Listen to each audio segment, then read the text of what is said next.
అదేంటంటే నాకు బాధ అనిపిస్తుంది ఏంటంటే 28 ఏళ్ళు అయ్యి వెళ్ళిపోయాం కదా అమెరికా. అమ్మ నాన్న ఉంటారు కానీ ఎఫినిటీ ఉండదు. నాకేంటంటే లాస్ట్‌లో నాకే గిల్టీ ఫీలింగ్ నేను ఎక్కడ ఉంటున్నాం కదా అని ప్రతి 2 నెలలకి, 3 నెలలకి వచ్చి వాళ్ళతో స్పెండ్ చేసేవాడిని.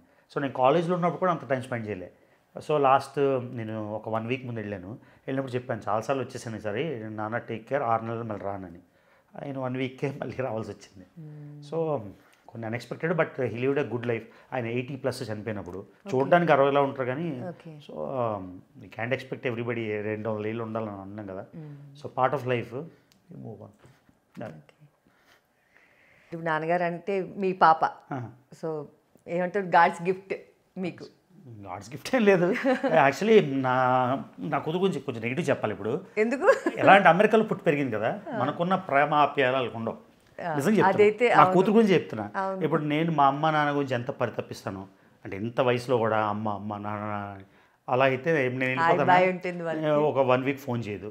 ఏం ఏం చేయలేదు ఫోన్ అని అడిగితే నువ్వెందుకు చేయలేదు నాకని నన్ను అడుగుతుంది రివర్స్. అలాగా. సో మనకున్న మీరు అడిగారు కదా ఇండియా నుంచి ఏం నేర్చుకోవచ్చు అని. అంటే ఇప్పుడు అలా ఉందో లేదో తెలియదు. మనం ఒకే ఇంట్లో ఉండేవాళ్ళం. అప్పుడు ఏ అపార్ట్మెంట్లు లేవు, సెల్ ఫోన్ లేవు, టీవీలు లేవు కాబట్టి అంతా క్లోజ్గా ఉండేవాళ్ళం కదా. ఆ ఇంట్రాక్షన్ ఎప్పటికీ రాదేమో అనిపిస్తుంది. ఉమ్మడి కుటుంబం అనేది ఉమ్మడి కుటుంబం కాదు, మా నలుగురిలో అంటే నేను అమ్మ నాన్న చెల్లి ఉండేవాళ్ళం. ఓకే. మా నలుగురిలో ఉన్న క్లోజ్నెస్ కూడా ఇప్పుడు జనరేషన్ లేదు. లేదు. అది జనరేషన్ అయ్యి వచ్చి నేను అమెరికా మీద బ్లేమ్ చేస్తున్నాం కానీ అలా అనిపిస్తుంది. ఇప్పుడు కూడా మా అమ్మని ఏమైనా అంటే మనకి ఎమోషనల్ అయిపోతాం. నా కూతురికి ఆ ఫీలింగ్ ఉండదు నాకు అది చెప్తున్నాను. కానీ షీఈ్ వెరీ గుడ్ కిడ్. యూఎస్లో పుట్టి పెరిగినా కూడా ఇప్పటికీ ఏదైనా చెప్తే వాదించకుండా, డిబేట్ చేయకుండా, ఎందుకు నువ్వెవడైనా చెప్పడం అనకుండా 18 ఏళ్ళు 17 ఏళ్ళు ఇప్పుడు ఏం చెప్తే చేస్తారు. So very good kid. So అదంతా మీ పెంపకమా? అది కొన్ని పెంపకం, కొన్ని అదృష్టం ఉంటాయండి. ఇప్పుడు మా ఆవిడ ఉంది, మా ఆవిడకి నేను నా పెంపకం కాదు కదా. ఇంత అండర్స్టాండింగ్ వైఫ్ ఎక్కడైనా ఉంటారు ప్రపంచంలో. నేనేమో ఉన్న అందరూ అడుగుతుంది, నాకు కామెంట్లు పెడుతున్నారు వెళ్ళి మీ ఆవిడతో కొంచెం టైం స్పెండ్ చేయడం. వాళ్ళకి తనేం అనట్లే కదా. సో అది దాన్ని పెంపకం అనరు, దాన్ని అదృష్టం అంటారు అన్నమాట. ఎన్నో విధాలుగా చాలా లక్కీ. సో ఎప్పుడు బాగా ఉన్నప్పుడు కొన్నిసార్లు ఈ 2 ఏళ్ళు జరిగిన దౌర్భాగ్యం కొన్ని అనుభవించాలి. ఎప్పుడు అలాగే ఉంటే మనకు తెలియదు కదా అదర్ సైడ్. నేనైతే చిన్నప్పటి నుంచి ఏ కష్టం అనుభవించలేదండి. ఫైనాన్షియల్గా కానీ, చదువు పరంగా కానీ, లేకపోతే ఏదో ఆశించి అది దక్కకపోవడం అలా జరగలే. కాబట్టి 2 ఏళ్ళు ఒక డిఫరెంట్ సైడ్ చూసేసామండి. ఆ 2 ఏళ్ళు కూడా డిఫరెంట్ సైడ్ అంటే నాకేం పోలే, జస్ట్ మెంటల్ ప్రెషర్ అంతే. దానివల్ల డబ్బులు పోలేదు నా జీవితంలో. దేనికి అంత మెంటల్ ప్రెషర్ దేనికి అంటే ఇప్పుడు అంటే ఎవరో వచ్చి రాత్రి పగలు మేము బూతులు తిడుతుంటే అది మెంటల్ ప్రెషరే కదా.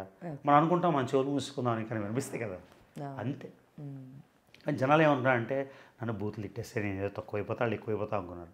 At the end of the day ఏమవుతుంది అంతే కదా. ఇప్పుడు మన పాస్ట్లోని ఆ రోజు ఈ రోజు ఎలా ఉంటుందో తెలియదు, కానీ ఈ రోజు ఏం జరిగిందో తెలుసు కదా. ఈరోజు నేను దేని గురించి వరి అవ్వాలి. 195 దేశాలు తిరిగేశాను. నా ఆంధ్రప్రదేశ్ అక్కడి నుంచి కాబట్టి సీఎం గారిని కలవాలనుకుని కలిసేసా, లొకేషన్ కలవాలనుకుని కలిసేసా. ఇక్కడ కూడా ఆల్మోస్ట్ కలాల్సింది, నాకు ఆ రోజు కుదరలేదు. మళ్ళీ తర్వాత ట్రై చేస్తే కలిసేస్తా. ఏది అనుకుంటే 100% అయిపోయాను కాదు, నేను అనుకున్న దాంట్లో 96%, 97% అయిపోతున్నాయి. ఇంకా నేను దేని గురించి వరి అవ్వాలి చెప్పండి. ఓకే. సో అదే లోకేష్ గారు కానీ కొత్త గవర్నమెంట్ వచ్చింది, ఇప్పుడు వచ్చినాక మరి వెళ్ళారు కదా. సో మీకు ఏమైనా చేంజెస్ అనిపించిందా?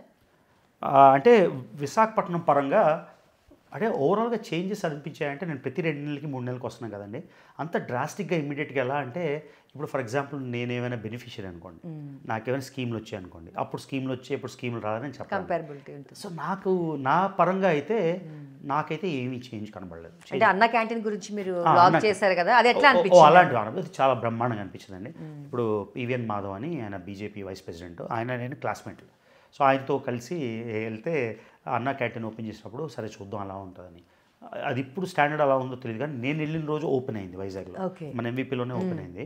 సో బాగా అనిపించింది, 5 రూపాయలకి అన్ని రకాలు ఉండడం చాలా టేస్టీ అనిపించింది. అంటే అలాంటి చేంజెస్ ఉన్నాయి. ఓవరాల్గా పెద్ద చేంజెస్ అంటే నాకు అవగాహన లేదని చెప్తున్నాను. కాకపోతే ఇప్పుడు ఫీమేల్ అబ్యూస్ గురించి కొంచెం సీరియస్గా తీసుకుంటున్నారు. ఇంతకుముందు అందరూ బూతులు తిట్టేసి వెళ్ళిపోయేవారు, ఇప్పుడు ఎక్కడ ఆ బూతులు వినబడట్లేదు. అది గవర్నమెంట్ వల్ల మారిందా, పాలసీ వల్ల మారిందా, మనుషులకే మారిందా నాకు తెలియదు. సో వెల్కమ్ మూవ్ కదా. ఇప్పుడు నాకు అదే హోమ్ మినిస్టర్ గారు ఉన్నారు, అనిత గారు. యాక్చువల్లీ మీరు నమ్మరు, అక్కడ నేతి విందు అని ఒక రెస్టారెంట్ ఉంటుంది. సో మేము భోగాపురం ఎయిర్పోర్ట్ దగ్గర ఏదో ప్లేస్ కొందామని వెళ్ళాను నేను నా ఫ్రెండ్. అప్పుడు అనిత్ గారు పవర్లో లేరు. ఆవిడ హోమ్ మినిస్టర్ కాదు కదా అప్పుడు, అపోజిషన్లో ఉన్నప్పుడు. జస్ట్ ఆవిడ ఒక కార్లోని, వైట్ కార్లోని ఆవిడ డ్రైవరు, ఆవిడతో ఒక ఆవిడ ఒక ఆయన ఓకే వచ్చి మా పక్కన కూర్చున్నారు. మేము వాళ్ళు కూడా చెప్పలేదు. ఓకే మాకేం తెలుసు 3 నెలల తర్వాత ఆవిడ హోమ్ మినిస్టర్ అవుతారని. అంటే గుర్తుపట్టలేదు, తర్వాత గుర్తుపట్టాము. గుర్తుపట్టే కూడా ఏమని చెప్తాం, ఆవిడ తినడానికి వచ్చారు అక్కడ. ఆవిడ తింటుంటే హలో అండి అని ఏం మాట్లాడలేం కదా. సో అప్పుడు మా ఫ్రెండ్కి చెప్పాను, చూడరా 3 నెలల బ్యాక్ నేను మాట్లాడతానంటే నేను మాట్లాడతాను, హలో చెప్తాను, నేను ట్రావెలరు అని పరిచయం చేసుకుంటానంటే, ఎందుకురా నీకు వాళ్ళు పొలిటీషియన్స్ కదా ఎందుకు మాట్లాడతావు అన్నాడు. అండ్ ఫుల్గా తిట్టాను నేను. హోమ్ మినిస్టర్ అయిపోయారు ఆవిడ, అప్పుడు మాట్లాడుంటే బాగుండేది కదా అని.